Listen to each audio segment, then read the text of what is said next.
بسم اللہ الرحمن الرحیم۔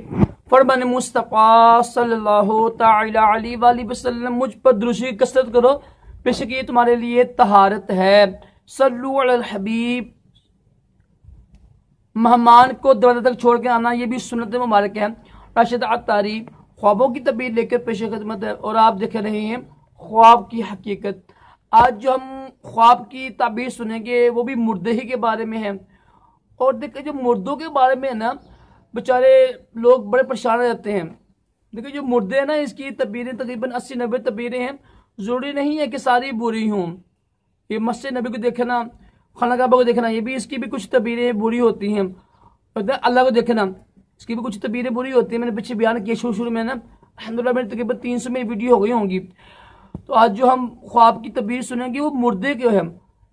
دیکھیں نا، کسی بندے نے دیکھا مردے کو، کوئی بھی مردہ ہے، وہ اس کو دیکھا نا ہم نے، وہ بات نہیں کرتا، کوئی نصیحت نہیں کر رہا، بات چپ ہے، تو اس کی کیا تعبیر ہوگی اور کیا کہنا چاہیے ہم کو؟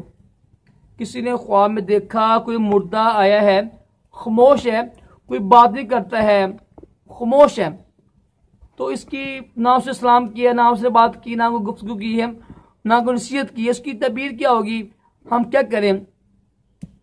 تو اس کی تعبیر یہ ہوتی ہے، جو مردہ نا وہ چاہتا ہے کہ بندہ جو مجھے خواب میں دیکھتا ہے نا، کوئی صالح ثواب کرے، کوئی قرآن پاک کی آیات پڑھ کر، کوئی نہ لوگوں میں کچھ چیز بانٹ کر، مسجد میں پیسے ڈال کر، اس میں لگی ہوگی یتیموں کو دیکھ کر مجھے اس کا ثواب پہنچائے۔ اس کی تعبیر یہ ہے۔ اور یہ نہ سمجھنا کہ مردے کے نا یعنی مردہ کہتا ہے کہ میرے کام کرے، سارے ثواب پہنچانا مردے انتظار کرتے ہیں۔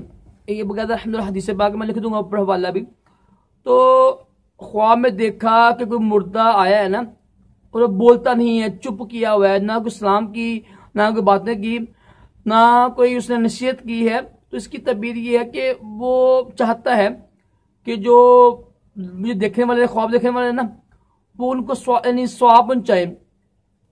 نماز کا ثواب، ہر چیز کا ثواب پہنچ جاتا ہے، ٹھیک ہے، قرآن پاک کے آیات کا، قربانی کا، صدقے کا، ٹھیک ہے، اس کو ثواب پہنچائے۔ یہ اس کی تعبیر ہے۔ اچھی تعبیر ہے، بری تعبیر نہیں ہے۔ دیکھو جو مردی ہوتی ہے نا، وہ ویسے بھی ثواب مانگتے ہیں، حدیث پاک میں بھی انصار کرتے ہیں۔ میں اوپر حدیث لکھ دوں گا آپ کو۔ اللہ تعالیٰ ہم سب کو بھی اچھے خواب دکھائے، برے خوابوں سے محفوظ رکھے، اور اپنے پیارے محبوب علیہ السلام کی خواب میں زیارت بھی نصیب کرے۔ آمین کہا کرے، کیا پتہ کہ کس کی آمین قبول ہو جائے، اور دونوں جہانوں کی بلائیاں عطا کرے۔ صلو علی الحبیب۔